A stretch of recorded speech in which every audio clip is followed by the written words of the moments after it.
শরিক ব্যক্তি পশু জবাই করে বিনিময় নেওয়া। এক ভাই প্রশ্ন করেছেন,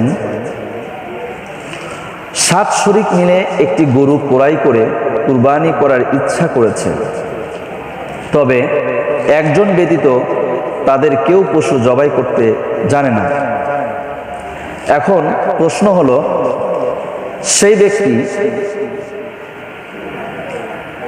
সেই এক ব্যক্তি জবাই করে বাকি 6 জনের কাছ থেকে পারিশ্রমিক নিতে পারবে কিনা জানিয়ে বাধিত করলেন। হামিদা ওয়া মুসাল্লিয়া। আমি ভাইকে বলতে চাই, প্রশ্নে উল্লেখিত ব্যক্তির জন্য জবাই করে পারিশ্রমিক নেওয়া কিছুতেই বৈধ হবে না। কেননা যেহেতু উক্ত পশুতে জবাইকারীর এক অংশ রয়েছে, সেহেতু জবাই করাটা তার নিজের কাজ হিসেবে গণ্য হবে। আর নিজের কাজ করে অন্যের কাছ থেকে পারিশ্রমিক নেওয়া কিভাবে জায়েজ হতে পারে?